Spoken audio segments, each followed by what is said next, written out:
Allora, intanto vi chiedo di accomodarvi. Poi, mandazione dei cartelli, faremo in diretta Facebook sulla pagina del cantiere delle donne e penso poi anche nella pagina di alunni questa diretta, perché tante persone ci hanno chiesto, visto che è venerdì alle 10:30, se potevamo fare qualcosa online per poter partecipare. Quando Silvia mi dice, la vicepresidente del cantiere, che siamo online, siamo online. Perfetto, siamo online. Quindi grazie a chi ci segue da remoto, visto che ormai si può fare. Grazie intanto al Dipartimento di Scienze Politiche che ci sta ospitando e che la professoressa Pagliotti, che se vuole venire qui, almeno per un saluto velocissimo, grazie, che ci sta ospitando, che ha creduto in questa iniziativa organizzata da alunni e dal cantiere delle donne insieme al Dipartimento, e grazie alla Camera di Commercio, con la quale poi daremo voce. Professoressa, grazie intanto appunto di questa ospitalità, ma grazie soprattutto di partecipare e di credere a questa politica con la prima giusta.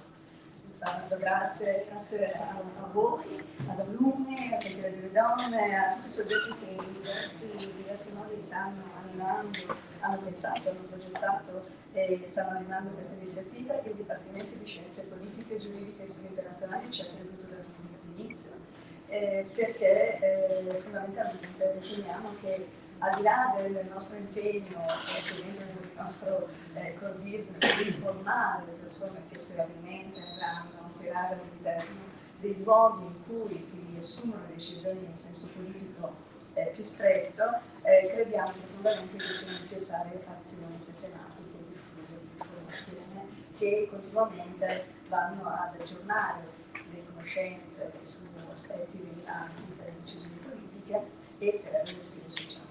Davvero pensiamo che questa sia un'iniziativa che si inserisce, può inserirsi costruttivamente in questa direzione. Il Dipartimento è a questo fianco, quindi siamo in disposizione per questo percorso. Grazie. Grazie mille. Allora faccio partire la slide e passo la parola alla dottoressa Isabella. Ci siamo? Sì, Isabella Zorchi-Mindici, consigliere delegata dell'Associazione Alunni. Passo anche il microfono, oppure non so se si può anche usare quello, però meglio questo. Non lo so, proviamo, vediamo. Mi sa che non è acceso questo, vediamo. Vediamo. No, facciamo con questo. Buongiorno a tutti, bentrovati. Sì, sono Isabella Zotti, membro del direttivo di alunni dell'Università di Padova, orgogliosamente membro. Scusatemi, prima di tutto permettetemi di portare i saluti del nostro presidente Gianni Del Pozzo, che si scusa di non poter essere qui questa mattina. La nostra associazione è un'associazione che raccoglie tutti gli ex alunni dell'Università di Padova. Siamo oltre 45.000, sparsi un po' in tutto il mondo. Siamo orgogliosamente sparsi in tutto il mondo, abbiamo vari chapters. Tra l'attività che fa la nostra associazione c'è anche quella di promuovere eventi, premi e momenti di confronto come questi, corsi che trattino argomenti di stretta attualità come questo. Quindi noi siamo veramente orgogliosi di poter essere della partita insieme al Cantiere delle Donne, Camera di Commercio e Università ovviamente. Quello che posso dirvi è che mi sembra una grande sfida, non pensavo ci fosse il titolo, di appassionarsi alla politica in un momento come questo. Veramente sarà duro, però magari ce la si può anche fare. No, visti i numeri e le cifre dei votanti alle ultime elezioni. Iscrivetevi ad Alunni, questo sì, www.alunniunipd.it, che così più siamo e più forti siamo come rappresentanza. Grazie.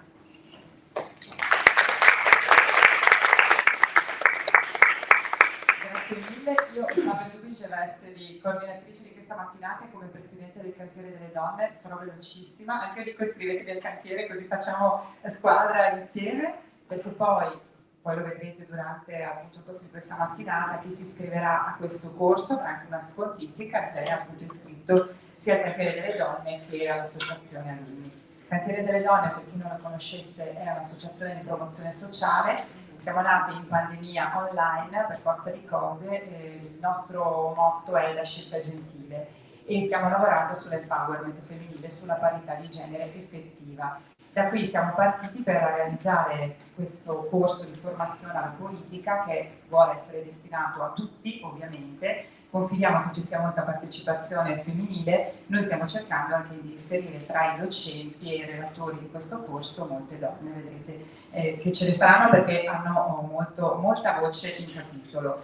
Io non vi dilungo altro, appunto vi dico che appunto potete avere tutte le informazioni sul sito di alunni sul cantiere delle donne, appunto con una piccola scontistica per appunto gli associati. Abbiamo creduto in questo e ringrazio appunto Camera di Commercio e il Dipartimento che ha creduto in questo, anche tutte le donne e gli uomini che ci stanno seguendo. Io approfitto con un fuori programma perché questa mattina con noi c'è anche l'avvocato Francesca Scatto e che faccio venire qua, magari ci mettiamo qui davanti, che è la Presidente della Sesta Commissione della Regione del Veneto, che ci segue spesso con il cantiere delle donne e prima mi ha detto che bello, quando ho letto questo programma non ci credevo, ho detto ma è vero che esiste questa cosa, che abbiamo deciso di formare la politica? Sì, per fortuna, quindi passo la parola. Grazie Micaela, grazie veramente a tutti voi per questa meravigliosa opportunità. Ho lasciato l'ufficio di Venezia, sono venuta perché lo ritengo veramente un imperativo categorico.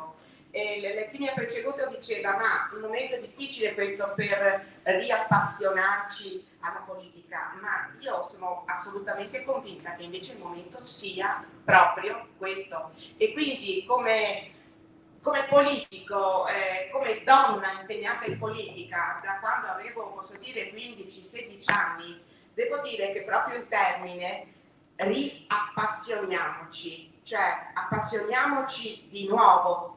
E mi vengono in mente i filosofi, mi vengono in mente gli storici, mi vengono in mente i nostri docenti che comunque ci hanno seguito nel nostro corso scolastico e penso che la parola appassionarci ricorda il pathos, quindi un sentimento.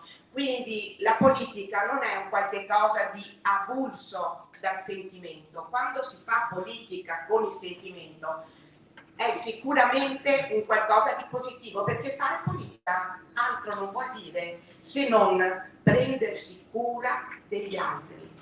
E quindi questo è il concetto, secondo me, dal quale ripartire. Quindi vi ringrazio veramente di cuore, cercherò di, anche come Presidente della Sesta Commissione, di fare tutto il possibile per facilitare questi percorsi e vi dico veramente potete contare su questa e sottolineo questa politica. Grazie. Grazie mille, assolutamente, anche di queste parole che rincuorano, perché quando si parla di politica, visto quello che è stato detto, a volte si deve prendere tutte le cose con le pinze. Allora, iniziamo subito e volevo chiamare Sor Francesca Fiorese, direttrice dell'Ufficio Diocesano della Pastorale Sociale della Diocesi di Padova, perché appunto quando abbiamo cominciato a parlare di politica, Suor Francesca vuole venire qui davanti. Abbiamo visto che a Padova siamo come al solito pionieri, nel senso che esiste la scuola di formazione sociale e politica della diocesi, nata ancora negli anni 80, che ha iniziato tutto questo percorso. Quindi insomma noi seguiamo le orme della scuola e ovviamente anche all'interno del nostro percorso prevederemo anche uno spazio appunto per raccontare questo percorso. Quindi chiedo a Sor Francesca appunto di raccontarcelo. Grazie a tutti, grazie per aver organizzato questo incontro, grazie per essere qua. È un tempo che avete sottratto ad altro per essere qua, quindi grazie. Io vi porto i saluti del vicario alle relazioni col territorio, don Luca Facco, che non ha potuto essere qua perché è in Etiopia, era un po' distante. E quindi ci sono io che appunto rappresento in questo caso la diocesi, perché per la Chiesa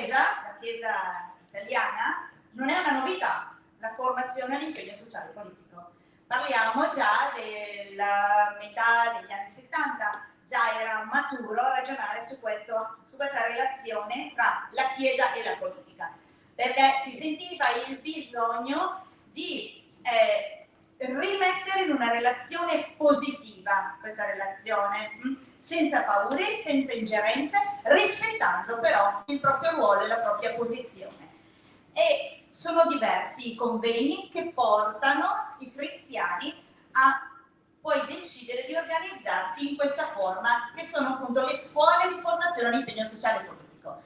Allora, cominciano a fiorire in modo particolare alla fine degli anni 80 e inizi degli anni 90.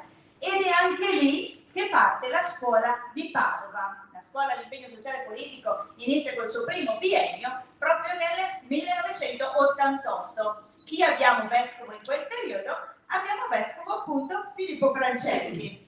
Vi dico, qual era la sua preoccupazione? Allora dice proprio anno della sua morte, quindi lo prendiamo veramente come un testamento di un vescovo che abbiamo avuto, un santo, veramente è stato un periodo felice. Allora, questa politica è un'arte difficile e allora fa questo richiamo alla dimensione etica, alla dimensione morale, e con l'attenzione a questa prevaricazione dei partiti. Siamo in altri tempi, voi avete studiato, non lo so, quindi sapete cosa significa parlare di politica per la Chiesa in quel tempo, e anche le sue modalità un po' così di potere, nonostante la sua visione che dovrebbe essere altra.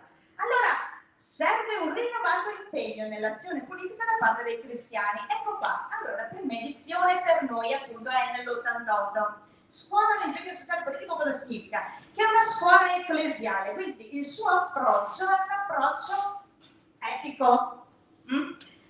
La scuola diocesana perché? Perché non è la scuola di Padova città, ma è la scuola che risponde a questa esigenza di formazione dei cristiani in tutte le nostre comunità, di tutte le nostre diocesi. E se qualcuno ha mai visto la cartina della diocesi di Padova si rende conto che lì il risico era potente. Noi arriviamo a tutte le province, nel Vicentino, nel Bellunese, fin giù nel Veneziano, le prendiamo tutte. Allora, molto grande. Allora, avevamo il compito, e lo abbiamo tutt'oggi, questo compito di rispondere all'esigenza formativa di tutti i nostri cristiani in primis, ma è a confessionale, cioè non è una cosa che, allora, certo, però, che esprimiamo la nostra identità. Cos'è? Qual è il pensiero fondante che muove poi l'insegnamento? La dottrina sociale e la parola di Dio. Ecco, queste sono le nostre bussole, i principi della dottrina sociale e la parola di Dio. Danno luce, ci insegnano i criteri con cui governare, con cui essere anche buoni cittadini. La scuola di formazione all'impegno sociale e politico, tutte le scuole diocesane non sfornano politici, non hanno alleanze partitiche, ma formano buoni cittadini all'impegno e alla partecipazione attiva, primo.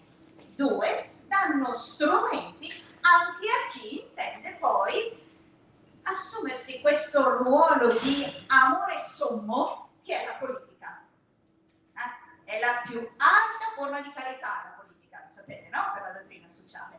Ecco allora, quindi, qual è la domanda che ci portiamo dentro e cui desideriamo continuamente dare risposta? Allora vi leggo dalla Fratelli Tutti. Dai, vi piace questo Papa, no? Ecco, se la spinta grande all'inizio della formazione all'impegno sociale e politica l'ha data Giovanni Paolo II, certo è che dopo non è mai mancato questo sostegno e questo slancio. E Papa Francesco dice così, devo cavarmi gli occhiali perché sono vecchietta, allora dice, per molti la politica, così vi leggo anche le reazioni di prima, oggi è una brutta parola, è anche un brutto affare. E non si può ignorare che dietro questo fatto ci sono spesso errori, la corruzione, l'inefficienza di alcuni politici. A ciò si aggiungono le strategie che mirano a indebolirla, a sostituirla con l'economia e a dominarla, con qualche ideologia. E tuttavia, Può funzionare il mondo senza politica? La domanda è assolutamente retorica. Il mondo senza politica non può funzionare. Diventa diseconomia anche l'economia e tutto perde della sua identità senza una buona politica. Ecco che cosa ci spinge a continuare questa formazione e a farla in modo che veramente ci sia una formazione che ha a cuore l'ecologia integrale, tutta la persona. Una democrazia senza valori si converte facilmente in totalitarismo, aperto oppure anche subdolo, nascosto. Queste sono parole della Centesimus Annus e sono valide ancora oggi, per un impegno del singolo e un impegno della comunità, attraverso associazioni, attraverso aggregazioni. Chi viene alla scuola sociopolitica sa che non viene a formarsi per sé stesso e per poi dire ho il certificato della scuola diocesana che mi fa prendere i voti cattolici, ma viene perché deve rispondere a un suo impegno, prima di tutto per se stesso, che è un impegno che si fa alla comunità e attivando la comunità ad assumere il suo ruolo politico. Quindi ecco, questo è un po' il solco ed è questo l'augurio che faccio anche a questa nuova esperienza di cui Padova sarà ricca e un buon lavoro a tutti. Grazie.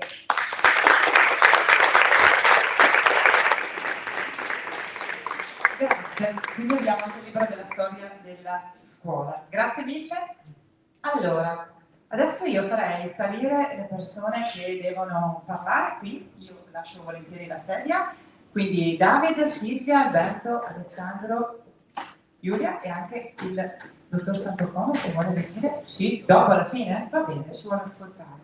Allora, eccoci qui, prego, prego. Ecco, allora, eccoci qui, intanto vi faccio sedere, accomodare e poi vi lascio anche il microfono perché voglio partire in realtà dalla fine, che in realtà probabilmente è anche l'inizio, ossia l'informazione e la comunicazione.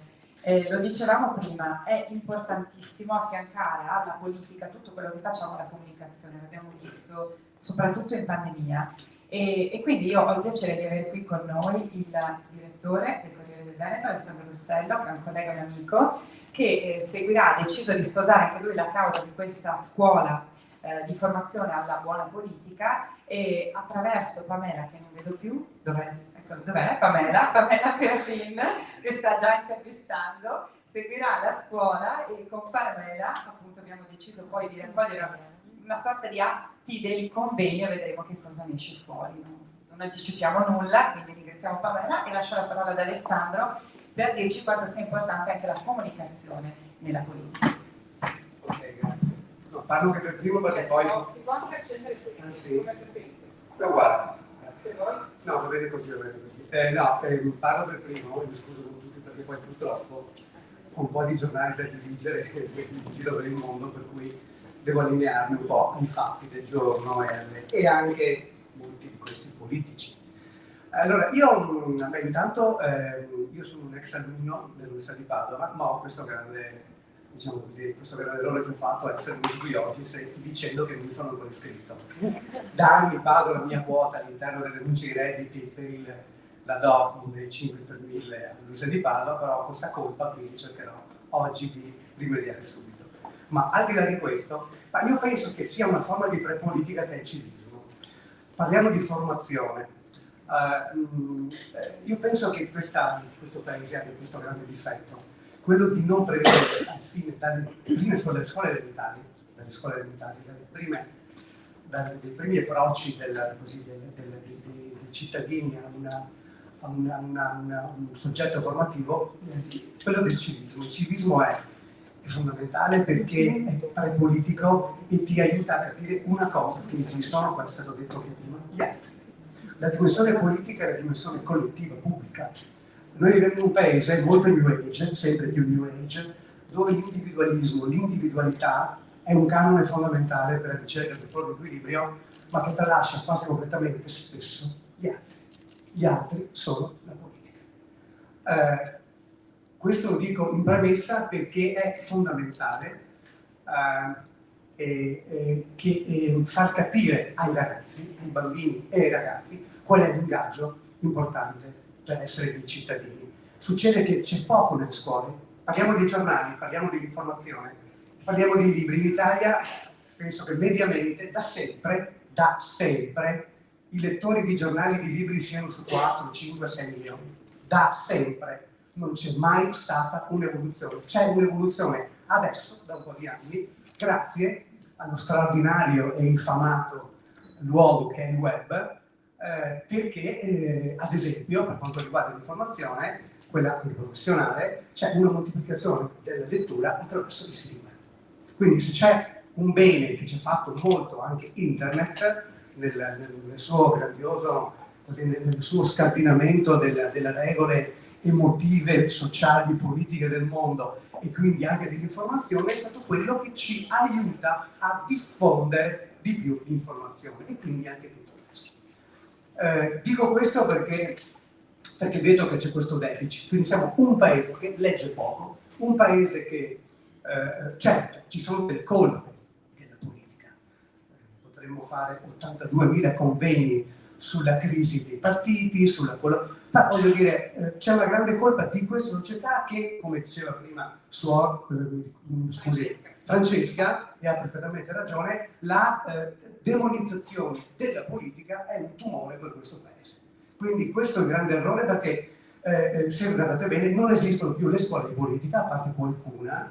Voi, come Lega, l'avete fatto, lo faceva il Partito Comunista, lo faceva la Democrazia Cristiana 2500 anni fa, però questo manca molto, manca quindi una cultura individuale che comincia dal civismo, secondo me, insegnare prima ai bambini a scuola, e manca anche un interesse per gli altri, quindi per la politica, codificato purtroppo nella mancanza di formazione. Quindi questa, che tu Michaela hai pensato, voi avete pensato, il cantiere delle donne, del quale io partecipo molto volentieri perché ci credo sia una straordinaria occasione per insegnare o coinvolgere tutti quei soggetti che poi lavorano nella società, dagli imprenditori agli imprenditori, al mondo dell'impresa, al mondo del commercio, al mondo della scuola, al mondo qualsiasi soggetto che vuole in qualche maniera, diciamo così, prepararsi anche per una esperienza politica in un consiglio comunale, in un piccolo consiglio di amministrazione, in un qualsiasi soggetto che poi legifera, no? Dal quale poi noi anche dipendiamo nella nostra vita. Quindi la preparazione e la formazione, diciamo, come la stiamo intendendo noi oggi, è un tassello fondamentale in un mondo che ha dimenticato la preparazione al politico, che è una cosa che non comprende solo la politica, ma è proprio la dimensione altra verso la quale noi quasi mai, spesso, non ci avviciniamo, proprio perché i nostri interessi sono spesso individuali, le nostre ditte sono individuali, e i nostri... quindi, come giornale, e qui chiudo perché non voglio andare molto oltre, i giornali, l'informazione ha un grande compito che è quello che, diciamo così, è quello di far capire ai lettori cosa accade, far decifrare cose peraltro anche non facili. Prendiamo l'autonomia, ne parlavamo prima. L'autonomia è un tema molto spinoso, è un tema spinoso, è un tema politico molto alto, previsto peraltro dalla Costituzione, ma che dentro ha tutta una serie, no, di tematiche che sono legate alle differenze, alle disuguaglianze. Siamo un paese lungo, siamo un paese governato in modo diverso, unico ma anche diverso, quindi spiegare ai lettori che cos'è l'autonomia, che cosa sono i LEP, perché se lo chiedo a tutti voi, non lo faccio perché secondo me la risposta non voglio mettermi molto in difficoltà, che sono i livelli essenziali di prestazione, ma è un garbuglio quasi incomprensibile, capito? Che è difficilissimo perfino da capire e da spiegare, che è il cardine di questa riforma, è la pre-riforma, quella dei LEP, cioè l'adeguamento della dotazione strutturale di tutte le ragioni legate agli asili, legate a così alle strutture pubbliche, legate alle scuole. Quindi prima di parlare di autonomia, si diceva prima, bisogna fare il cosa vuol dire tradotto in termini miliardi. Miliardi che non sono stati mai investiti per colpa di Roma, per colpa del Sud, per colpa del Nord, per colpa di tutti i soggetti politici che hanno agito su questo, per cui magari strutture sia assistenzialismo, eccetera, eccetera, eccetera. Quindi il compito di un giornale, e non è facile, ve lo garantisco, è un compito anche politico, che è quello di far capire, spiegare, capire per primi noi giornalisti, dobbiamo scendere dalle cattedre dove poi i giornalisti si mettono, e molto umilmente cercare come prima cosa di spiegare a noi stessi e agli altri, e anche ai politici, perché ci sono tanti politici, per mancanza delle scuole politiche che non capiscono niente, perché poi è un dono anche quello di mettersi in gioco nella politica, e tanta gente lo fa perché gli piace, perché è altruista, perché ha una dimensione politica, vuole fare le cose agli altri, tanti lo fanno per interesse. Perché vuoi fare il mestiere con un salario remunerato? Potrebbe servire sempre, no? Quindi sappiamo benissimo che le cose funzionano così.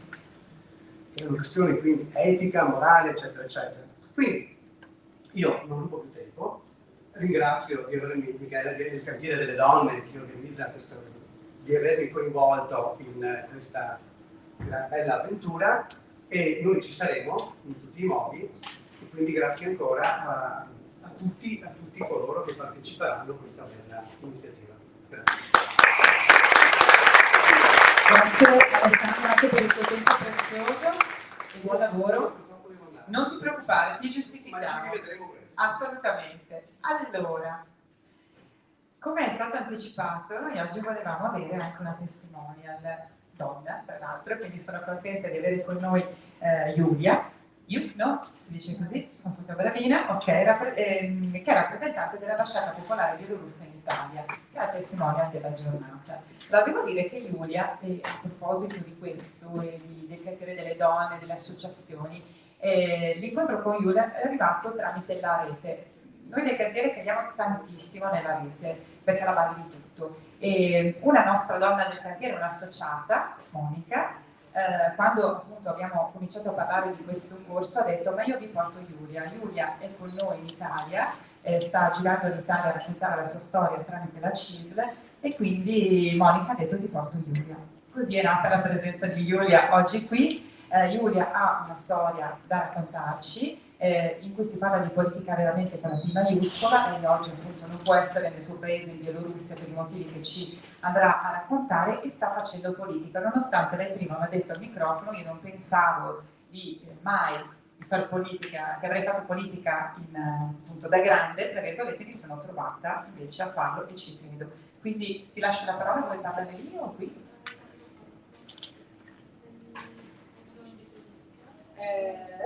Ce l'hai, hai aperto, l'hai messa? Sì, abbiamo messo tutto, però non so. Allora, aspetta che chiedo alle ragazze. Intanto io mi presenterò, mentre stiamo cercando mi devo scusare per il mio italiano, perché non sono italiano, certamente parlerò così come parlerò, allora per tutti gli errori che farò mi dispiace, chiedo scusa. Da un'altra parte volevo dire dal primo che io, come rappresentante dell'ambasciata popolare bielorussa, come rappresentante bielorussa, come attivista bielorussa e come una persona che ora è una rifugiata politica in Italia, posso dire che noi stiamo insieme al popolo ucraino, certamente, e questo deve essere ovvio per tutti quelli che ogni tanto sentono che c'è la Bielorussia, non sanno dove è, non sanno cosa fa, non sanno cosa sta accadendo in Bielorussia, e per questo sto girando l'Italia, per raccontare un po' perché è così, perché Bielorussia e Ucraina sono ora collegate, e perché la nostra battaglia è la battaglia in comune, e la Bielorussia di Lukashenko sta da parte di Russia, e questo ovvio. La Bielorussia nuova nostra, per quale noi stiamo combattendo già 2 anni e mezzo, sta sempre da parte della libertà e democrazia, e questo che sto facendo io, che stanno facendo gli altri attivisti bielorusse, le altre associazioni qui in Italia, non solo in Italia. Ok, grazie. Noi tutti facciamo questo per portare avanti le cause nostre e per spiegare un po' le cose che stanno accadendo, perché sembra che l'Italia è lontana dalla Bielorussia, però alla fine, come vediamo tutti, né Ucraina né Bielorussia non sono lontani dall'Ucraina. E ora le cose che stanno accadendo in Ucraina sono, come dire, fanno vedere tutto il mondo, non solo l'Italia, ma anche le altre parti d'Europa, che siamo tutti collegati, e questa è l'idea anche che sto portando avanti. La mia storia, la mia storia è iniziata 2 anni fa e mezzo.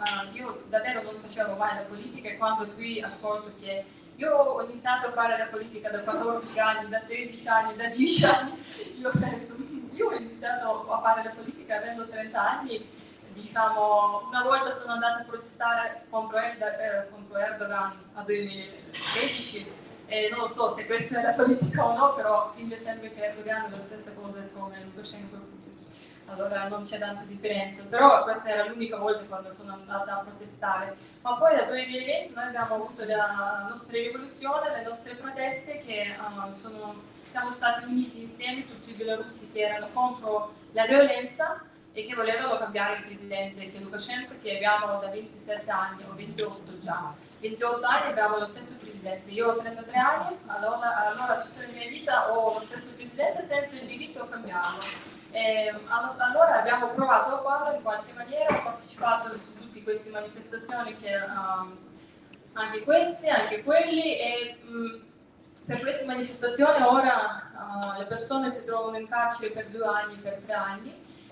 Vuol dire che io sempre faccio un po' dei paragoni con l'Italia, perché in Italia non mi sembra che è proibito ad andare a manifestare. Da noi, se tu vai a protestare, oggi ho ricevuto le notizie che è stata una famiglia di 4 persone, sono tutti andati a manifestare e ora si trovano in carcere già 4 mesi per queste scuse che sono andate a protestare. Cioè, voglio dire, per 2 anni, 3 anni stare in carcere perché tu sei andato a protestare in una maniera pacifica non è assolutamente normale.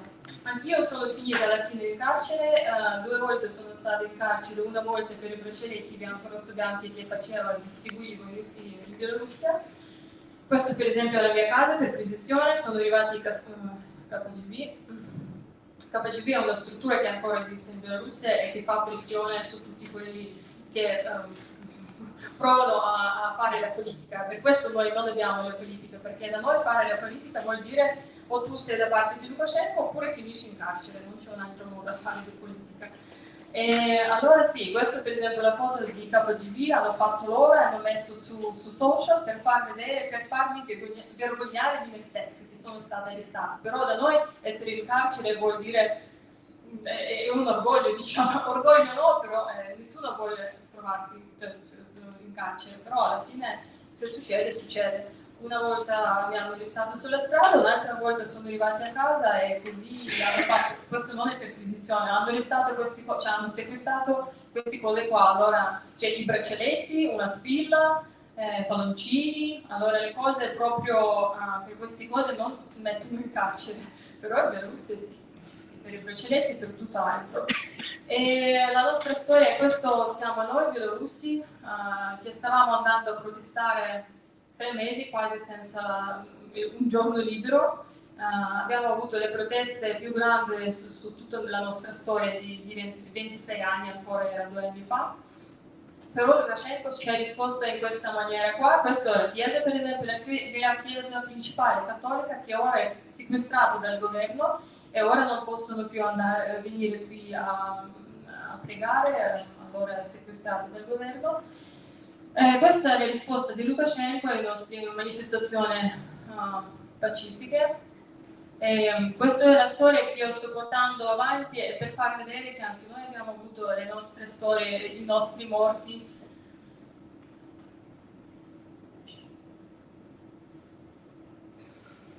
Questo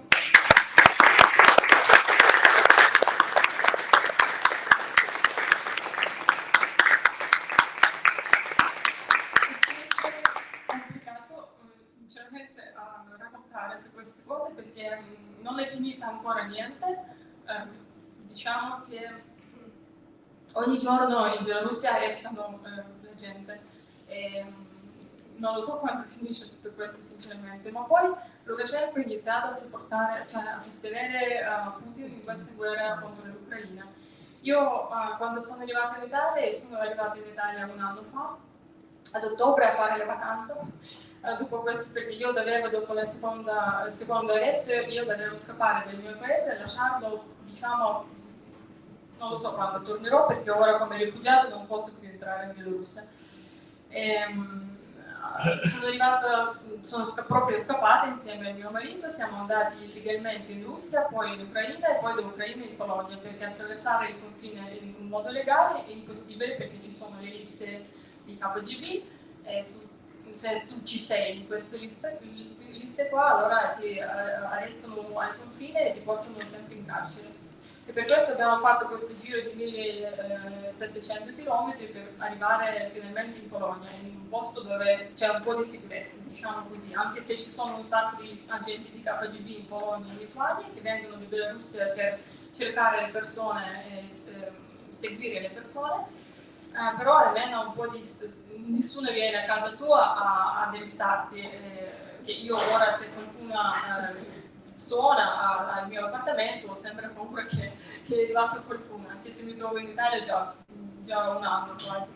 Allora sono arrivata qui per respirare un po', mi ha aiutato la nostra associazione che si chiama SPOC, che si occupa delle attività stesse che faccio io, e da qui è iniziata la storia delle attività civile e politica sì, qui in Italia.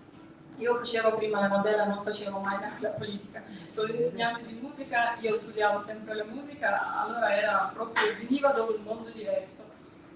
Come mai mi sono trovata in politica non lo so, però è già così. Prima dicevo sempre no, non sono in politica, no, non sono politica, però ora non posso più dire che non sono già in politica, sto facendo gli incontri con i politici, sto organizzando ora la visita del nostro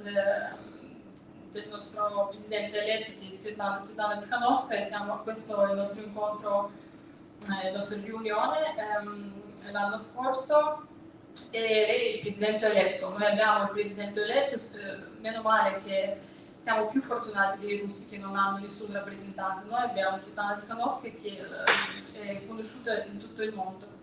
Allora sto facendo la politica in questo modo e certamente sto facendo anche i progetti umanitari per aiutare i rifugiati politici, ai bielorussi che scappano da Bielorussia, perché noi abbiamo più di 5, non lo so quanti, sinceramente non ci sono i dati precisi quanti sono rifugiati politici negli altri paesi, perché alcuni scappano in Georgia, alcuni in Turchia, alcuni in Lituania, Polonia, Italia, Germania, io non lo so dove non ho l'amico bielorusso, in tutto il mondo ci sono i bielorussi già, che scappano perché non si può vivere in un paese così, ogni giorno tu aspetti che qualcuno viene a casa tua, cioè è proprio impossibile. La mia famiglia ora sta in Bielorussia, mamma e papà e una sorella, un'altra sorella anche doveva andare via, anche lei non voleva andare, nessuno vuole andare via. Chi vuole andare via dal suo paese?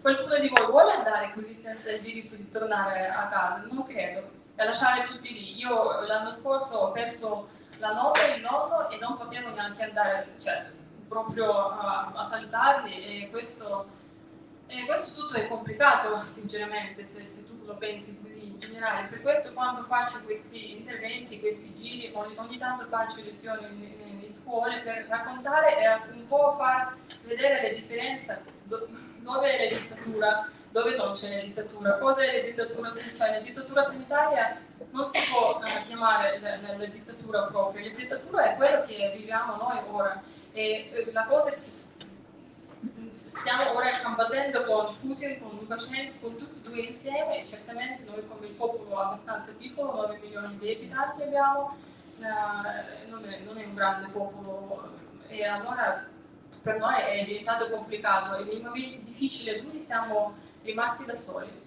E quando sono arrivata qui ho pensato e ripensato, ho deciso a portare le mie testimonianze perché credevo che questo può essere importante e utile anche per gli italiani, davvero per un po' capire le differenze tra le cose che avete voi e che abbiamo noi.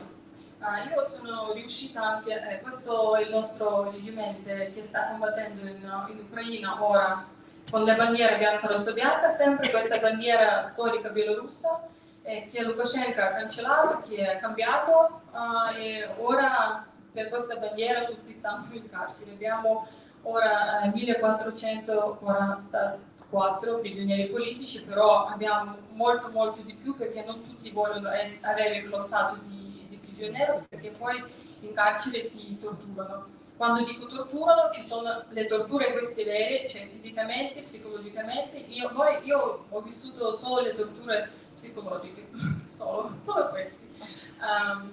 Siamo stati 17 persone in una cella per 4, siamo stati senza la doccia, senza i beni di prima necessità, senza i pacchi, senza i vestiti, senza avvocati, cioè proprio senza niente. 15 giorni, 20 giorni, una ragazza con cui sono stata in carcere, lei è stata 115 giorni senza la doccia e senza i vestiti, cioè è cambiato, lei è stata arrestata, mi sembra, tipo luglio, è stata rilasciata in autunno. Allora, voglio dire, cioè, una persona sta più di 100 giorni in questo posto, dove le persone in generale stanno tipo 7 giorni, 10 giorni, e devono avere tutto assistenza sanitaria, eccetera, come fanno negli altri paesi.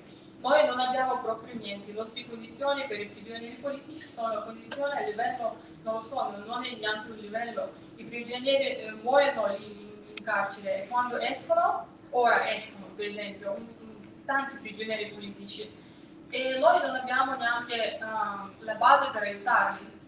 Questo è anche un problema, perché ormai il mondo pensa che la Russia sta sostenendo la guerra in Ucraina, è tutto sbagliato, nessuno sa niente della Bielorussia. Allora io devo fare questo passo verso, in questo caso verso gli italiani, perché mi trovo in Italia, per raccontare un po' le cose che mi sembrano importanti. E sono arrivata così al Parlamento europeo, quando anche sento ogni tanto che vedo su social, su Instagram, che ci sono gli italiani che hanno 20, 21 anni, 23 anni, sono già in Parlamento europeo, perché fanno politica da 15 anni. Io sono arrivata così, diciamo, spontaneo per il motivo, per spiegare le stesse cose. Ho conosciuto i deputati, ho conosciuto il vicepresidente del Parlamento europeo Pino Picerno, e ho conosciuto un po' dei politici qui in Italia, perché certamente farò progetti umanitari come facevo anche l'anno scorso insieme alla CISL. Questo per esempio è il congresso confederale della CISL che ho fatto l'anno scorso a Roma. Ho fatto 15 congressi della CISL e io sempre ringrazio la CISL, perché la CISL è una struttura che mi aiutava sempre. Io senza la CISL non potrei sinceramente andare avanti, perché è complicato per una rifugiata quando io ricordo un anno fa, io dovevo andare in banca dei impegni e dare tutto questo cosa avevo, perché non avevo soldi per pagare l'appartamento, non avevo il lavoro, non avevo proprio, zero, tu non hai niente, hai zero stabilità, non hai proprio niente, tu devi cominciare la vita nuova. In questo caso la CISL mi ha aiutato, perché io stavo aiutando agli altri e la CISL mi ha aiutato a me, allora era tipo equilibrio, abbiamo trovato un equilibrio. Ora io sono una rifugiata politica ufficialmente in Italia, e per questo voglio ringraziare la Repubblica Italiana. Sono molto orgogliosa di essere ora una parte di società italiana, anche per un po' di tempo, 5 anni, però è molto importante, e così posso creare questa associazione che si chiamerà Ambasciata Popolare Bielorussa. Lo farò perché noi non abbiamo il posto dove possiamo andare a chiedere per l'aiuto. Per esempio gli ucraini o le altre nazioni che scappano non dalle dittature ma dalle guerre possono andare all'ambasciata. Io all'ambasciata non posso neanche avvicinarmi, tipo 50 metri non posso avvicinarmi all'ambasciata, se no mi possono togliere lo stato di rifugiata. Entrare, proprio proibito. Allora dove posso andare io per fare una domanda, per fare una richiesta, per capire come muovermi, in un altro paese? Io più o meno parlo italiano, gli altri che arrivano, che scappano.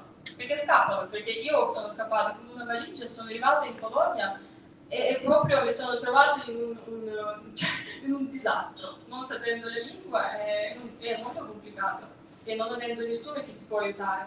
In Polonia ci sono un po' di associazioni che danno una mano, in Italia sono pochi. E io faccio un'altra per dare una mano a questi rifugiati politici che ora hanno bisogno, come io avevo bisogno qualche tempo fa. Questo è il mio obiettivo principale e certamente puoi continuare a fare la strada politica anche così. E credo di questo, anzi, questa è la nostra bandiera. Io sono aperta a tutti i tipi di attività, di progetti che possiamo fare insieme. L'anno scorso abbiamo fatto a Venezia il progetto per i bambini di rifugiati politici che sono arrivati in Italia, 33 persone. Era un miracolo proprio perché in un mese e mezzo abbiamo raccolto tipo 35.000 euro per portare questi bambini a fare i visti, per portare ora le persone da Bielorussia è molto complicato perché siamo bloccati, perché ci sono sanzioni, perché c'è la guerra, per tanti motivi, non possiamo uscire dal paese. Io e la mia famiglia non ho visto più di un anno e mezzo alcuni, cioè la mia mamma, meno male che è riuscita ad arrivare l'anno scorso, però il mio papà per esempio non l'ho visto. Allora questo è per tutti, io parlo di me certamente perché è la mia esperienza, però questo vale per tutti perché abbiamo un sacco di rifugiati politici. Se facciamo la percentuale siamo più rifugiati noi delle altre nazioni, cioè perché siamo un popolo piccolo. Allora io sono aperta su tutti i tipi di collaborazione, se voi avete qualche idea io sono sempre disponibile a fare qualcosa per il mio popolo che ha bisogno di solidarietà, di una mano che deve essere riconosciuta. Il Bielorussia prima è sempre stata in Europa, sempre era una parte di Europa, faceva una parte di Europa, di Granducato Lituano e poi grazie ai russi che sempre vogliono finire e conquistare alcuni territori vicino a loro, siamo diventati una parte di Russia e poi URSS e poi siamo qui dove siamo. Ormai la storia di Bielorussia è lunga come le storie degli altri paesi, però noi abbiamo perso questa indipendenza, abbiamo perso un sacco di cose che abbiamo avuto e siamo stati proprio distrutti, come fanno ora i russi in Ucraina, come fanno? Uccidono l'intelligenza, deportano i bambini, deportano la gente in un altro tipo Siberia o qualcosa di quel tipo. Così, per esempio, è scomparsa tutta l'intelligenza bielorussa, è stata proprio sparata in un bosco vicino a Minsk, tipo 100-113 persone, tutte intelligenze che parlavano la lingua bielorussa, che portava la cultura bielorussa avanti, eccetera, eccetera. Tutto questo che è la base alla fine, che tutti gli altri hanno e noi no, perché URSS e tutti quelli russi che erano sempre contro il popolo, contro i popoli, non solo bielorusso, ma anche ucraino, ma anche quelli che sono da un'altra parte di Russia, tipo Kazakistan, eccetera, eccetera, siamo stati distrutti proprio. E ora stiamo provando ad un po' a conquistare la nostra libertà, la nostra indipendenza, la nostra terra e il nostro paese, perché io sinceramente vorrei tornare a casa, perché per me, a me piace vivere in Italia, mi piace l'Italia, mi piacciono gli italiani, mi piace la lingua italiana, eccetera, eccetera, però c'è la mia patria, il mio paese, c'è la mia famiglia, ci sono le persone che sono morte che vorrei almeno andare al cimitero. Questo come una persona io dovrei avere un diritto, però questo diritto non ce l'ho. Ora sto combattendo anche per questo.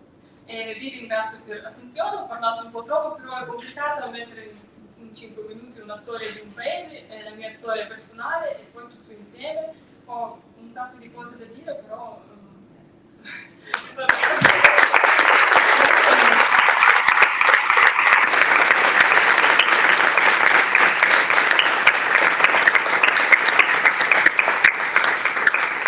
Intanto grazie ovviamente per questa testimonianza, anche perché a volte noi abbiamo ascoltato il concetto di libertà che in realtà non è così scontato vicino a casa.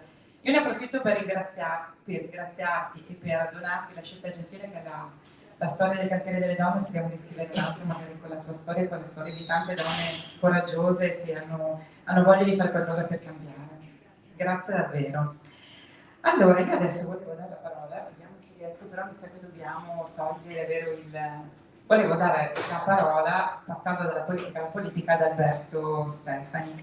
Alberto Stefani è un politico e quando noi abbiamo dovuto scegliere una persona, ovviamente c'era la questione dei partiti politici, quindi se chiamavi uno, se abbiamo quell'altro, è classica questa cosa ormai purtroppo. E noi abbiamo fatto una scelta, abbiamo chiamato Alberto perché Alberto ha una testimonianza forte, perché Alberto ha fatto politica, come diceva Francesca prima, da quando era piccolo, tra l'altro è stato sindaco, sei ancora il sindaco Borgorico, è già 2 volte deputato, ma ce lo racconterà lui, tra l'altro più giovane, a quel tempo del tuo partito, eletto in Parlamento, insomma ha una lunga storia. È partito anche lui dai famosi corpi intermedi che abbiamo sentito nominare, che sono molto importanti. Volevo lasciare a te la parola, Alberto, per raccontarci questa storia.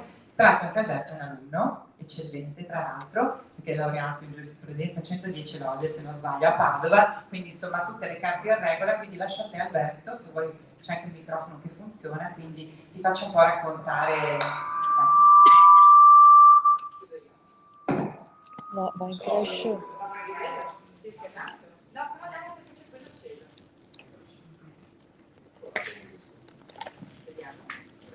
Proviamo, si sente benissimo.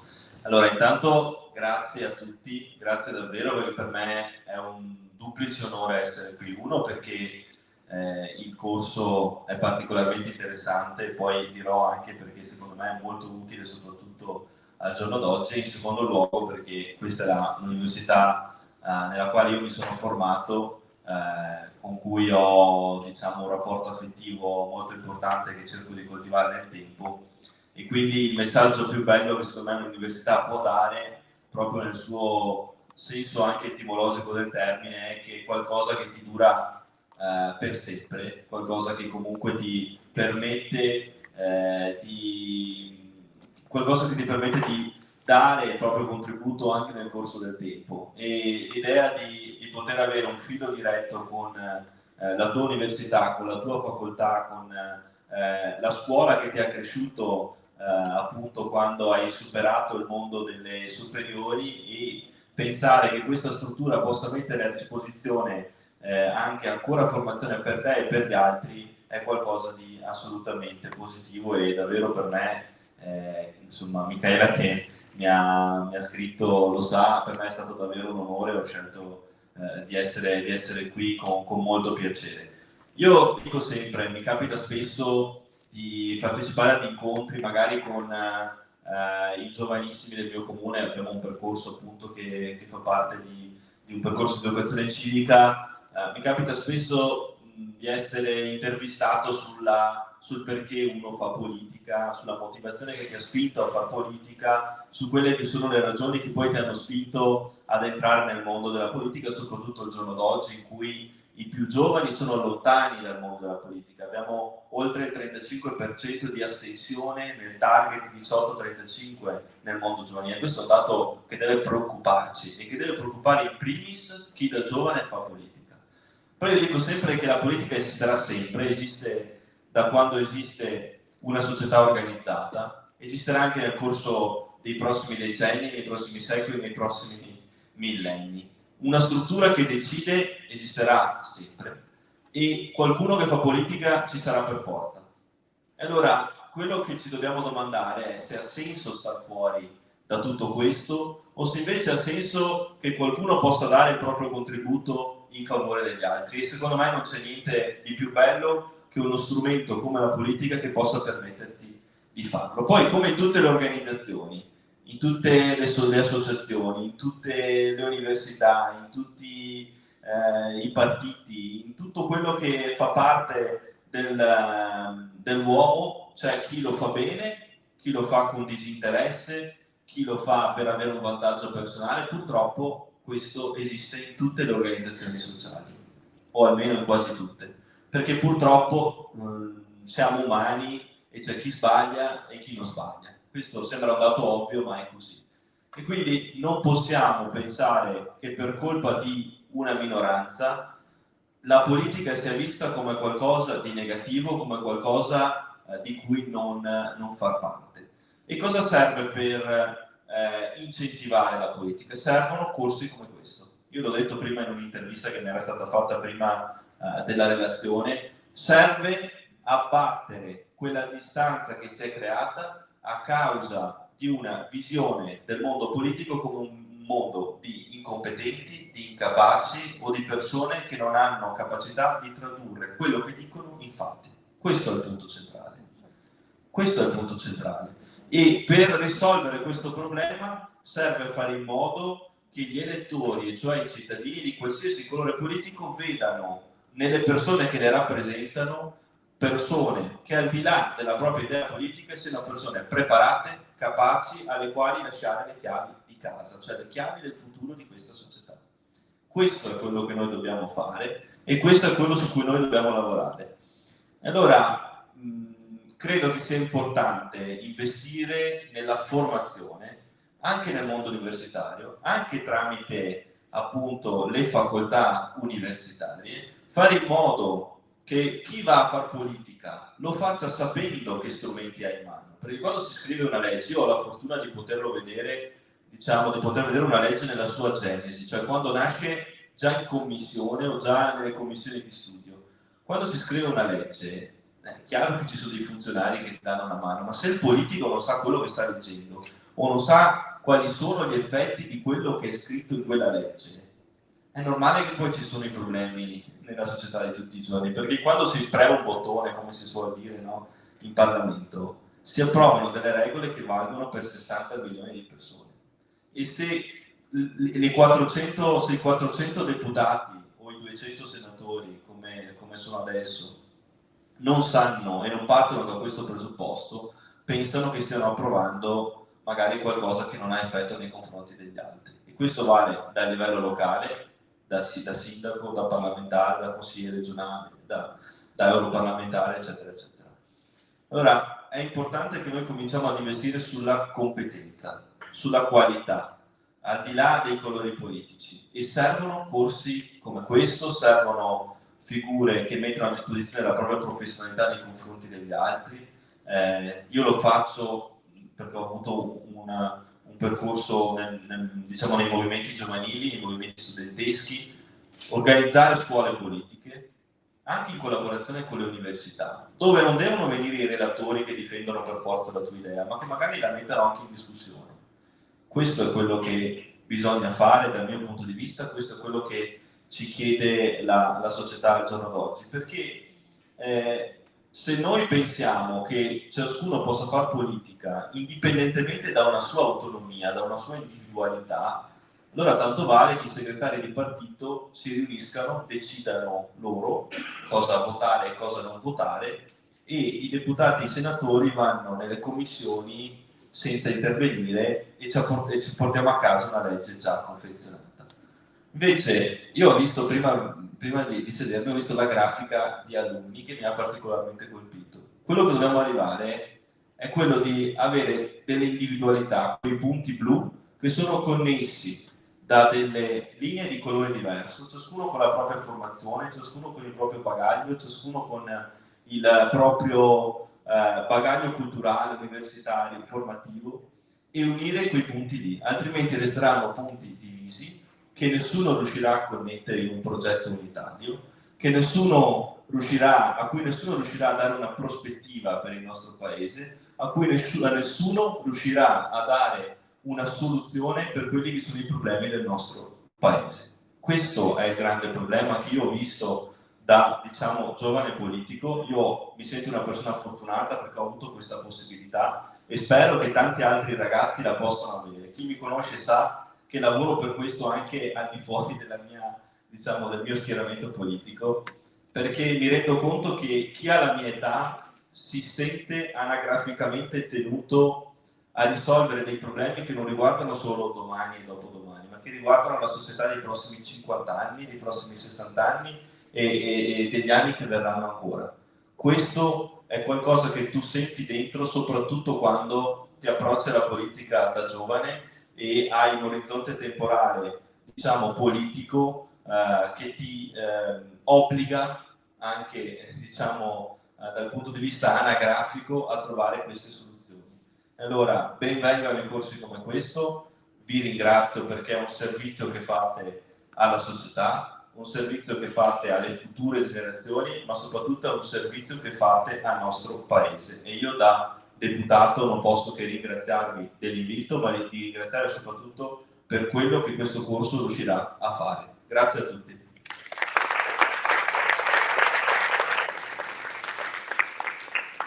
Grazie mille Alberto. Allora, non me ne voglia, faccio parlare Silvia così alterniamo, non è solo proprio un... Vediamo se la troviamo Silvia. No, scusate, sei più avanti. Eccoci qui. Silvia Dell'Uomo, vicepresidente di Confcommercio Ascom Padova, perché appunto abbiamo parlato moltissimo dei corpi intermedi. Quando abbiamo ideato il corso con alunni abbiamo pensato ovviamente ai giovani, quindi poi dopo lascerò la parola agli studenti, ma anche e soprattutto ai cittadini e alle associazioni di categoria, perché spesso si parte proprio da lì per fare prima la politica di casa nostra, anche economica, per poi magari poi lanciarsi anche a fare il deputato, il sindaco o quant'altro, ma i corpi intermedi veramente regolano la nostra società. Silvia, raccontaci se effettivamente è così e quanto può servire questa scuola di politica o comunque una formazione. Sì, grazie, buongiorno a tutti, grazie per l'invito. Sì, le associazioni di categoria sono per definizione corpi intermedi, quindi coinvolgerli in tutto quello che si fa anche a livello cittadino può, se non altro ci facciamo promotori di diffondere progetti. Le associazioni di categoria sono cambiate, nel tempo stanno cambiando e la mia, la Confcommercio di Padova, è cambiata da anni. Abbiamo capito da tempo che per essere un'associazione moderna, al passo con i tempi, snella e dinamica, dobbiamo occuparci non solo della mission specifica dell'associazione, ma di tutti gli ambiti che compongono la società stessa. E infatti ci occupiamo per esempio di cultura attraverso il premio letterario Memo Geremia Città di Padova, ci occupiamo di salute sostenendo il VIM attraverso l'adozione, che poi è una borsa di studio, ad un ricercatore medico-scientifico ogni anno che fa parte del corpo appunto del VIM, e ci occupiamo anche di politica. Abbiamo capito che è necessario essere parte attiva in tutto quello che riguarda appunto la società. Abbiamo ideato anni fa un format che si chiama Padova Tutti Convocati. Sembra un imperativo, in realtà invitiamo con gentilezza, spero, tutti i politici che si operano nel nostro territorio a livello regionale, provinciale, comunale. Peraltro questo progetto che è ampio aderisce l'università, la Camera di Commercio, la Fondazione, tutti gli attori che operano appunto nel nostro tessuto. Questo progetto ha un duplice scopo: da una parte chiedere ai politici che ci rappresentano che cosa si sta facendo per il territorio e che progetti ci sono per il futuro. Tenete conto che l'anno successivo noi chiediamo conto dei lavori in corso, a che punto siamo, se le promesse vengono portate avanti o disattese, e quindi ecco, essere parte attiva del cambiamento anche attraverso suggerimenti che molto spesso sono stati anche tenuti in gran conto e poi effettuati.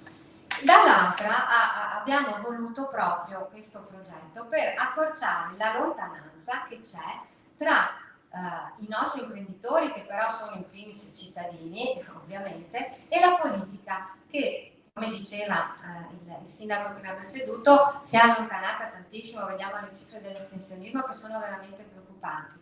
No, noi vogliamo far passare il messaggio che la politica è anche, si diceva una volta, si dice tuttora, è anche quello che metti nel piatto, quindi tutti i giorni a che fare con la politica, avvicinare ai nostri imprenditori. Abbiamo anche il gruppo giovani, quindi anche una valenza di interessare i giovani, far capire che non è una cosa astratta, lontana, che non ci riguarda e come. Lavoriamo anche in tutti i 102 comuni della provincia di Padova con progetti che vanno da progetto che si chiama i distretti del commercio, dove portiamo sui territori animazione e valorizzazione del territorio, e anche progetti di rigenerazione urbana, peraltro in partner con l'università. Il nome già fa capire l'obiettivo. Ecco, questi progetti hanno anche l'ambizione, speriamo che sia così, ecco, di far restare i giovani nel territorio, perché anche questo è un altro problema, i giovani che se ne vanno. Io ho parlato con diversi sindaci, mi dicono che c'è un timido interesse che si sta risvegliando, forse anche questo progetto ne è un segnale, anzi sicuramente, di giovani che si interessano alla politica. Parlando col sindaco di Abano mi diceva che lui nel consiglio comunale ha 2 ragazzi che hanno 20 anni, non per dire che sono giovani, hanno proprio 20 anni, che stanno studiando l'arte della diplomazia, quindi non lo considerano un'esperienza giovanile anche di crescita, ma proprio stanno mettendo le basi per un progetto futuro.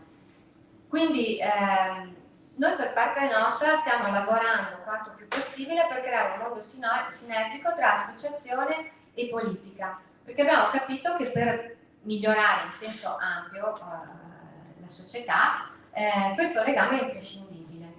Naturalmente abbiamo bisogno, qui esplicito l'ovvio credo, però va detto, abbiamo bisogno di una politica onesta, non bisognerebbe neanche dirlo, però evidentemente c'è bisogno, e di una ma sull'onestà tutti si spendono perché è chiaro, è la base, ma ci vuole una politica competente e quindi ben vengano questi progetti questo progetto che stiamo presentando oggi, perché ce n'è veramente bisogno. Uno armato delle più buone intenzioni ma che non ha le competenze purtroppo non può fare la differenza. Mi fermo qui, vi ringrazio e passo la parola a volevo farti una domanda, faccio una provocazione, perché con Silvia spesso parliamo anche del femminile, certo, anche in politica, perché Silvia è un po' una pioniera, in questo senso anche in Camera di Commercio, se non sbaglio, poi ce lo dirà il Presidente, Silvia è stata una delle prime donne, se non sbaglio, la prima. Ecco. Quindi anche questo ha un certo significato, adesso non si vuole essere femminista nel peggior modo possibile del termine, però si vuole creare un'effettiva parità, anche in politica questo può essere utile, una versione diversa. Sì, io sono stata spesso una pioniera, è vero, e sono per esempio la prima vicepresidente della Confcommercio e un ruolo ancora più importante l'ho avuto nella Camera di Commercio, essendo stata la prima, anzi ho condiviso questa esperienza con una mia collega all'epoca di Confindustria, sono state le prime 2 donne ad entrare nella giunta camerale, che è un po', diciamo, l'organo che più, con l'amministrazione naturalmente cittadina, che più può incidere nella vita della città. È stata un'esperienza molto interessante, si capisce poi da dentro veramente come funzionano le cose e quanto importante sia anche lì avere conoscenza e competenza. Devo dire che non è facile, non vogliamo essere femministe a tutti i costi, però è difficile avere anche le opportunità. Non voglio dilungarmi molto, c'è voluta una legge in Italia, la legge Mosca-Golfo, per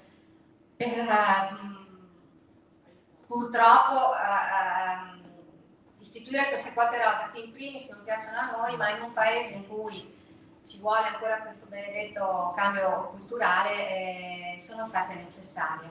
Comunque ecco, volendo con molta tenacia si può arrivare, e devo dire che appunto non vogliamo un mondo femminile perché è nel confronto con il maschile che si genera il plus, però è necessario veramente che ci sia la presenza di tutti per migliorare le cose, altrimenti questo non accade. Grazie Silvia, approfitto anche per ringraziare Natalia Elena Morello, che è la Presidente del Comitato Imprenditoria Femminile della Camera di Commercio, che appunto mi sembra dopo il Covid è stato riaperto. Poi tu hai citato il Comune di Abano e c'è anche l'assessore alla cultura del Comune di Abano qui con noi, che è la Michela Allocca, che crede molto anche lei in questo e siamo contenti che anche i politici vengano ascoltati la politica. Lei può confermare che avete dei consiglieri giovanissimi in gamba e stanno facendo la differenza nel nostro consiglio comunale, perché davvero sono delle persone molto preparate, molto attente, ci stanno mettendo tutto l'impegno e penso che sia assolutamente necessario in questo momento che loro prendere in mano consapevolmente le decisioni che si possono prendere, ecco, perché li vedo molto dentro proprio, sì, molto importanti, molto. E poi magari si spera i sindaci giovani. Io non vuole essere una sponsorizzazione, ma ho amici che abitano a Borgorico. Abbiamo fatto il distretto del commercio, in più ho amici che abitano a Borgorico e mi dicono che si sta veramente bene. Quindi speriamo che queste cose diventino, queste pandemie ci vogliono. Assolutamente. Una buona politica, una buona amministrazione. Infatti si è parlato prima appunto con Alberto, una mostra del libro a proposito, sia molto importante a proposito di cultura, di tante cose che vengono fatte. Quindi. Bene, grazie. Allora, a proposito di giovani che mi hanno fatto l'assist calcistica, David Suvalis, rappresentante delle studentesse e degli studenti nel consiglio di amministrazione dell'Università di Padova. Appunto, i giovani, l'hai sentito un sacco, sono disamorati dalla politica, alcuni la fanno. C'è sempre chi la fa anche troppo, tra virgolette, nel senso che chi è impegnato di solito è impegnato in tanti fronti che magari proprio non lo è in nessuno, quindi bisognerebbe forse trovare un equilibrio. Chiedo a te appunto se intanto siete interessati come giovani alla politica, effettivamente quale politica, e poi se un corso di questo genere può essere utile anche per gli studenti. Grazie. Intanto volevo ringraziare Viviana per la testimonianza di prima, che per me è stato molto commovente. Quando sono stato invitato, a me il titolo è piaciuto tantissimo, nel senso che, vabbè, mi presento un attimo, non sono bravo a parlare, per anticipo. Io sono David Swayze, appunto, e in questi anni ho fatto rappresentanza a vari livelli. Io sono uno studente di ingegneria gestionale, non sono un politico, sono uno studente. E appunto però quando ho letto questo titolo, a me sono sorte due domande principalmente. Intanto, cosa sia la politica con la P maiuscola, nel senso che per me già questa è una domanda grande, a cui non so dare per forza una risposta. E la seconda cosa come si fa ad appassionare. E allora, io non so, ho pensato qui di raccontarvi, perché è emblematico, per spiegarvi anche come è percepita magari da noi in università la politica, che è ovviamente la rappresentanza studentesca, quindi diciamo questo livello di politica, e raccontarvi il periodo che c'è appena stato di elezioni universitarie, non per darvi tutti i dettagli di cosa sia successo, ma perché secondo me tutta la fase in cui le varie liste di rappresentanza cercano di tirare su, raccogliere studenti che appunto si candidano nei vari organi di rappresentanza, che sono veramente tanti, tutta la fase di campagna elettorale che dura un mese e mezzo circa, e poi anche fino ai giorni del voto, sono emblematici di come viviamo questa cosa che è la politica universitaria. Allora io mi sono tirato giù un po' di dati, sono ingegnere, scusate, nel senso che sono questi dati che poi mi fanno riaprire questa domanda, cioè ma perché effettivamente ci sono degli studenti, non ci sono degli studenti che sono appassionati? Il 30% dei corsi di laurea di un IPD non sono rappresentati, non sono rappresentati, il 30% dei corsi non sono rappresentati. Questo vuol dire che circa su un corso su 3 non ci sono rappresentanti. Gli studenti eletti nei corsi di laurea sono il 55%, quindi dei potenziali 100%, solo il 55% sono eletti. Vota, e questo è il dato ancora più drammatico secondo me della politica nazionale, il 30% degli iscritti all'Università di Padova quando il voto è online, cioè quando lo si può fare, scusatemi, in bagno da cellulare. L'11% quando invece bisogna recarsi a un seggio fisico, che sono 17-18 dislocati in tutta l'università, quindi anche uno sforzo. Dopo arriva un però prima dalla a tutto questo bisogna aggiungere delle altre considerazioni che sono vere purtroppo, sono tristissime da vere, cioè che circa la metà delle persone che si candidano poi sono persone che sono state convinte, Costrette. non si può dire costrette perché non sono costrette, Diciamo, vabbè. però sono state ripetutamente, diciamo, invitate a candidarsi, e più della metà dei votanti, questo è un dato, una sensazione, no? Sono persone che votano perché io che sono in classe dico dai, vota per voi. Sì. E le liste di rappresentanza, le principali, occupano tutte le proprie energie in quei giorni per far sì che ci sia quel 30% di votanti. Allora capite che a me nasce una domanda su, sono domande vive queste qua, cioè cosa vuol dire politica, cosa no. Però appunto dicevo c'è un però, siamo stati qui a parlarci. A me come ad altri oggi la politica appassiona. Vi racconto come a me ha appassionato brevemente. Cioè, io ho iniziato al mio secondo anno di università a fare rappresentanza perché sono stato invitato a farla. Però una caratteristica appunto che dopo riprenderò è che le persone che mi hanno invitato erano persone di cui avevo stima. Per cui ho iniziato a fare rappresentanza, è passato un anno,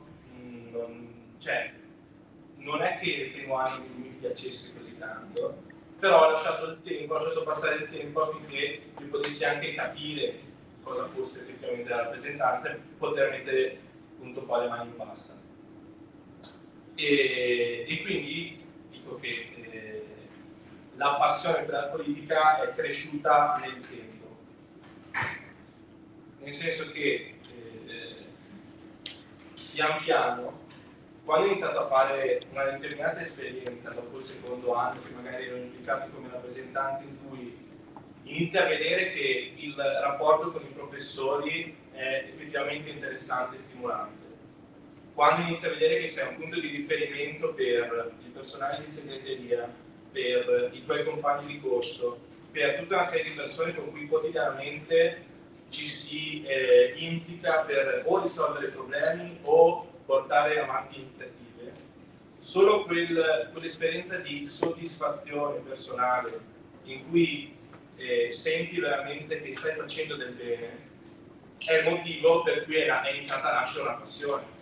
Cioè, a noi appunto poi i rappresentanti studenteschi non ci pagano, cioè, non è che, cioè, è solo un donare del tempo. E per cui se non ci fosse appunto questa esperienza in cui effettivamente si è contenti di vedere che implicarsi con l'altro, era già venuta fuori questa cosa, è effettivamente una cosa bella. Cioè, l'altro per me è importante e cercare di venire incontro, aiutarlo è ciò che mi soddisfa. Per cui riassumendo anche rispetto alle domande che dicevo prima, quindi cos'è la politica con la P maiuscola e come si fa ad appassionare anche, io dico 3 cose. Aver ricevuto un invito da 3 amici di cui avevo stima, aver accettato e lasciar passare del tempo, il punto per iniziare a capirci qualcosa, di rappresentanza, iniziare a mettere davvero le mani in pasta, perché questo è necessario, se no. E poi lavorare con persone che innanzitutto loro stesse sono felici di fare quello che fanno. E questo, secondo me, non è l'ultima cosa, non è, cioè, e che ci sia un'amicizia dentro questo, perché fuori da un'amicizia, per me, lavorare e fare le cose non è abbastanza. Quindi questi 3 ingredienti secondo me sono un po' quello che per me è stato principalmente l'esperienza. Io penso che dentro questa esperienza di familiarità, di sentirsi a casa propria, ma nel senso bello del termine, cioè di sentire l'università un luogo di cui si vuole prendere cura, è proprio qui che per me è nata la passione. Cioè quel desiderio crescente di migliorare le cose, di conoscere sempre meglio i meccanismi, questa macchina che comunque è grande l'università, per quanto sia piccola magari. E quindi io penso che la politica con la P maiuscola di cui vogliamo parlare qui, e di cui io appunto sono estremamente contento che ci sia questo corso, perché penso che ci sia estremamente bisogno. Io penso che però questa politica sia appunto la passione per il bene comune, cioè il tenersi cura del posto in cui si vive e si studia, nel nostro caso, del comune, delle regioni, tutto.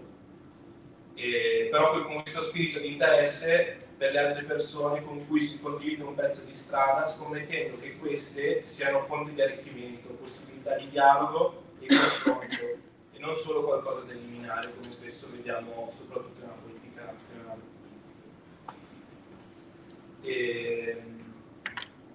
No, stavo in realtà l'unica roba che vorrei dire alla fine, chiudendo, che appunto l'unica cosa che può davvero riavvicinare, secondo me, riappassionare la nostra generazione alla politica, sia innanzitutto ricevere degli inviti da persone stimabili a farlo, cioè che qualcuno di stimabile ci venga anche a proporre di fare questo, e che dentro questo rapporto ci si possa lasciare anche del tempo per conoscere e quindi io vi ringrazio.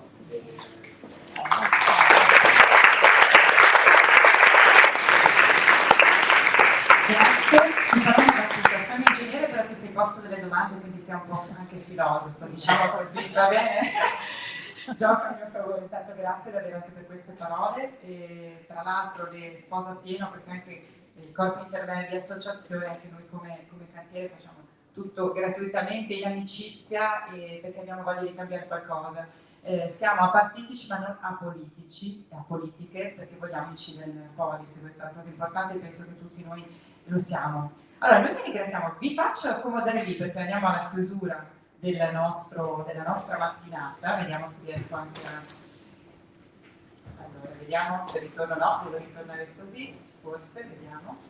Okay. Io volevo chiamare qui la professoressa Giorgia Nesti, il dottor Antonio Santucono, che chiudono questa nostra mattinata. Io ne approfitto per dare alcuni dettagli tecnici. Avete, chi è qui in presenza, c'è un flyer con tutte le indicazioni anche per iscriversi alla scuola. La scuola inizierà il 17 di febbraio, indicativamente sarà il venerdì, anzi sempre sarà il venerdì pomeriggio e sabato mattina, proprio per permettere anche a chi studia, a chi lavora di partecipare alla scuola. Si potrà partecipare a tutte le lezioni, quindi a tutta la scuola, ma anche a singoli moduli. I moduli sono circa 4 incontri, quindi venerdì pomeriggio e sabato mattina. E le iscrizioni sono aperte a partire da oggi, quindi troverete tutte le info, ditemi se dico tutto giusto, nel sito di Alumni, quindi dove ci potranno essere anche le iscrizioni. Faccio solo un po' di spoiler di qualche nome che abbiamo già, ma poi appunto li troverete tutti. Ci ha confermato la sua presenza Tiziano Treu, che ad oggi è il presidente del CNEL, ma ha una storia politica assolutamente importante. Avremo Gaia Spolverato, che è prorettrice alle pari opportunità dell'Università di Padova. Aiuto. Avremo il dottor Giampiero Beltotto, che oltre ad essere presidente del Teatro Stabile del Veneto ha una lunga storia anche politica, tra virgolette, dietro le quinte, perché è stato poi quello che era il portavoce di Luca Zaia quando era ministro dell'agricoltura, ma non solo. Insomma, avremo tantissime, veramente il politologo Carlo Pelanda, insomma avremo tantissime persone che ci hanno già appunto confermato la loro presenza, oltre a tutti i docenti del Dipartimento di Scienze Politiche, che saranno proprio, diciamo, la nostra base accademica, che ci saranno sempre in ogni modulo. Mi taccio e lascio la parola a voi. Si può fare un piccolo intervento? Sì. Possiamo far fare una domanda? Prego, vai Cinzia. Vabbè, posso avere? Sì, magari, grazie. Sì, magari si sente più. Buongiorno, volevo solo dire questo. Anch'io sono un ex alunni di Dio, che ormai sono a una certa età. Comunque, finito l'università, che ho fatto qui a Padova, ho fatto un corso di formazione politica proprio con docenti del della facoltà di scienze politiche. Quindi mi sono fatta 3 anni di formazione, poi ovviamente ho lavorato prima di fare la giornalista anche nel campo della formazione. Io mi ricordo un nome, Alisa Del Re, quindi mi ricordo questa docente, ecco. Ed è stato non solo interessantissimo, però appunto una base su cui poi io ho anche fatto politica nella mia città, perché vabbè, di famiglia insomma ci occupavamo di questo. Volevo solo precisare una cosa, mi è piaciuto moltissimo anche l'ultimo intervento dello studente, che secondo me questo anche, diciamo, allontanamento dalla politica è legato al fatto, perché non è un fenomeno solo italiano, al fatto, certo, la competenza e la preparazione, ma io credo moltissimo anche nel valore dell'etica. L'etica è comportamento, quindi perché la gente si allontana? Perché si parla in un certo modo e non ci si comporta poi di conseguenza. Quindi credo che sia proprio questo, cioè, per me è ancora un valore. Ovviamente se ci sono altre domande a disposizione. Se no,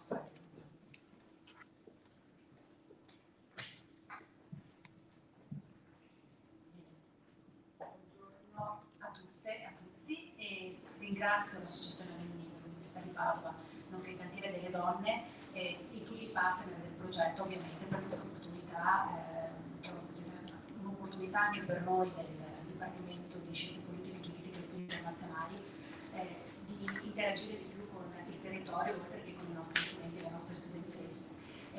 Io oltre a portare i saluti e a concludere questa mattinata sono anche presidente del corso di laurea in Scienze Politiche e peraltro sono di formazione proprio disciplinare in Scienza Politica, quindi il tema della passione per la politica io ho fatto professione in qualche modo. Ovviamente non sono ingaggiata dal punto di vista dell'attivismo politico, ma lavoro con gli studenti, insegno e faccio ricerca, soprattutto proprio con la passione per la politica. E ovviamente per la prospettiva che ho io, in particolare per me la passione per la politica è anche e soprattutto conoscenza della politica. Quindi benvengano iniziative di questo tipo, perché secondo me oltre ad avere, o meglio scusatemi, una passione, la passione nasce anche e soprattutto dal conoscere in maniera approfondita e rigorosa, direi, come funziona la politica. Quindi ringrazio anche l'ultimo intervento che c'è stato perché per noi è una testimonianza anche del valore del nostro lavoro, al di là del appunto formare studenti che lavorino poi nel mercato del lavoro. La politica è un valore, la politica è importantissima, è fondamentale. Ascoltavo appunto l'intervento dei nostri rappresentanti degli studenti. Purtroppo anche noi, scienze politiche, stranamente abbiamo visto un calo nella partecipazione degli studenti, che cosa è un paradosso, perché siamo stati quella dell'attivismo politico. Quindi è importantissimo davvero riuscire a riappassionare i giovani alla politica. Mi piace che ci sia anche un'attenzione per le donne, che spesso sono sottorappresentate nella politica, e quindi appassionare anche le donne alla politica, ovviamente questo aprendo anche quelle che sono le opportunità alle donne di poter entrare in fare politica, è fondamentale.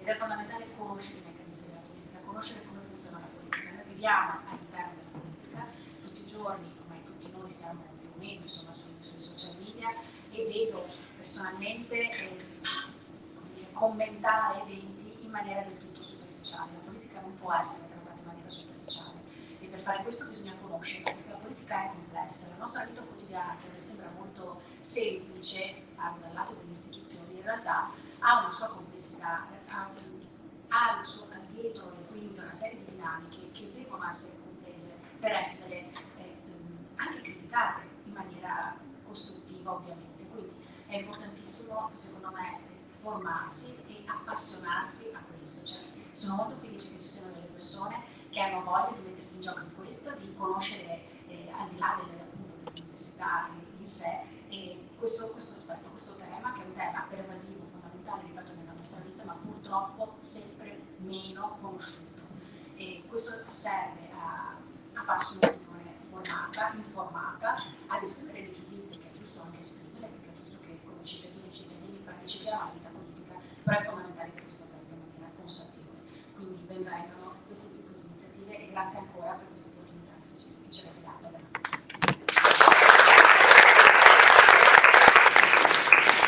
Grazie mille. Allora, le conclusioni le lascio al dottor Antonio Santocoro, Presidente della Camera di Commercio di Padova, che ha creduto, quindi ringraziamo veramente per aver creduto in questa iniziativa e speriamo di averla con noi alla Scuola di Politica. Grazie. Innanzitutto ho preso molti appunti perché quando mi si chiedono di fare delle conclusioni sono sempre molto ansioso e angosciato dall'idea di dire delle cose importanti. Io prima facevo una riflessione finché l'ho seduto lì e vedevo che qui sono quasi tutte donne. Vedevo che questa iniziativa è un'iniziativa che parte dalle donne. E facevo un po' un paragone che forse è assolutamente impensabile. La facoltà di medicina dell'Università di Padova, adesso gli iscritti la maggioranza di donne. Adesso chi vuole occuparsi di politica, la maggioranza di donne, per dire.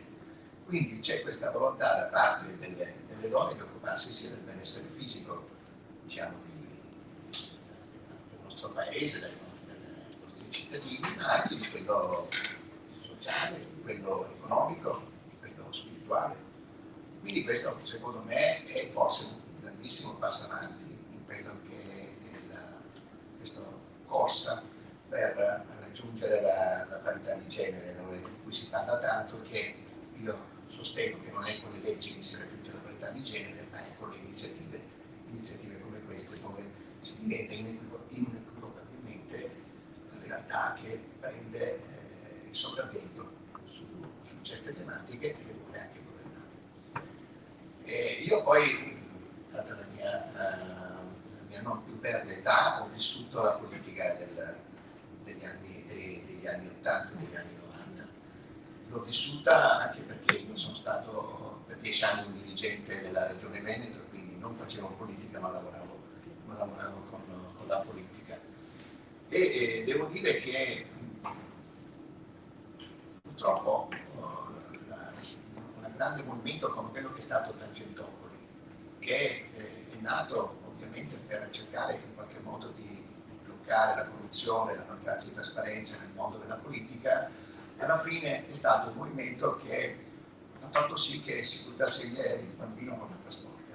Cioè, alla fine molti politici che non c'entravano niente con la corruzione, che non c'entravano niente con la trasparenza, che erano anche degli statisti, si sono trovati in una situazione in cui sono stati emarginati, sono stati delegittimati.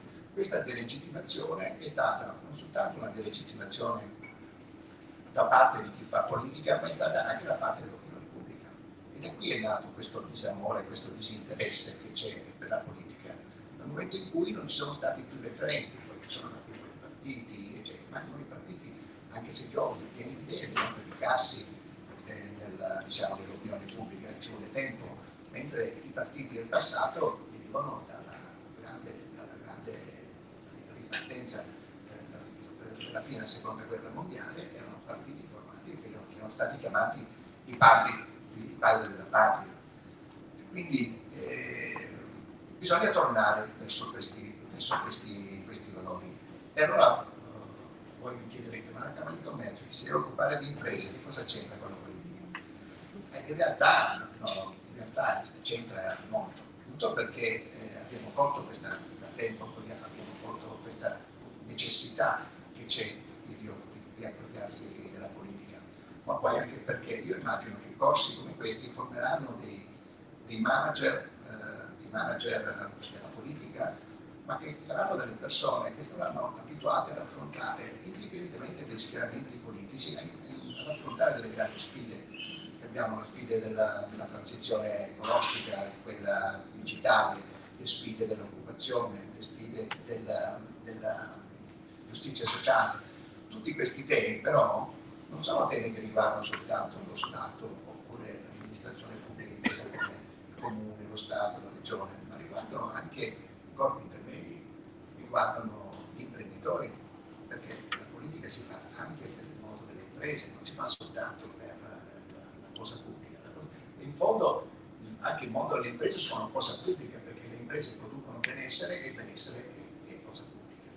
Quindi da questo abbiamo capito che era importante da parte nostra esserci e condividere questa iniziativa e quindi anche portarla avanti, dove noi diamo il massimo della nostra vicinanza. Ho fatto un po' ho scritto delle parole, la politica è sentimento, la politica è passione, diceva la consigliera regionale, è vero, perché per affrontare sfide come quelle che ho detto prima ci vuole solo la passione, perché queste sfide qui non sono portate avanti dall'interesse personale, devono essere proprio sfide legate alla propria voglia di mettersi in gioco per portare avanti queste cose. Poi ho letto parole come conoscenza, conoscere, perché è importante la conoscenza? Perché chi farà politica dovrà conoscere gli scenari economici, gli scenari sociali e anche quelli amministrativi per poter essere in grado di svolgere un'azione fondamentale. Quindi conoscenza, investire su competenze, su conoscenze, interpretare il futuro, garantire il sistema economico, generare benessere. Queste sono tutte parole che ho sentito oggi, che ho letto anche nella documentazione che mi avete fatto avere e che praticamente sono una sintesi di delle cose che sono state dette da noi e che ovviamente ci vedono coinvolti in prima persona, perché questi sono tutti quanti temi che, ripeto, interessano moltissimo il mondo delle imprese. Ecco, non mi dilungo ulteriormente, vorrei anche tornare anche su quello che hanno detto i vari relatori, ma penso che adesso non sia il momento, credo di aver già detto abbastanza e quindi ha un grande in bocca al lupo a questa iniziativa. Grazie mille, soprattutto per il bocca al lupo e faccia diffondere la voce a tutte le associazioni di categoria rappresentanti di Camera di Commercio che così verranno a fare scuola di politica e ovviamente anche tutti gli studenti, ma immagino che ognuno di noi poi si farà a portavoce. Io vi ringrazio assolutamente della disponibilità, dell'ospitalità, anche della voglia di fare qualcosa insieme, perché penso che sia l'unica soluzione, ve lo dico spesso appunto dal nostro punto di vista dell'associazionismo, che da soli non si va da nessuna parte, insieme anche con piccole cose si può un po' cambiare il mondo. Noi l'abbiamo fatto con i cantieri delle donne in pandemia e siamo cresciute e adesso abbiamo voglia di fare e vediamo anche un po' le dimostrazioni questa mattina, insomma, che c'è voglia di cambiare con onestà, con l'etica di cui si parlava prima, con la politica, con la competenza e io anche un po' essendo ex alunni dell'Università di Padova, questo porta sempre un valore aggiunto importante secondo me. Allora veramente grazie a tutti, tutte le info le trovate sul sito di alunni, ma anche noi appunto dei cantieri poi le metteremo in luce. Grazie davvero a tutti e buon lavoro, grazie a Giulia, assolutamente, speriamo di averti con noi presto, di poterti aiutare, assolutamente, penso che insomma ci prendiamo questo impegno un po' tutti. Grazie davvero a tutti i relatori di averci raccontato anche la vostra parte nella politica, grazie a tutti, buona giornata.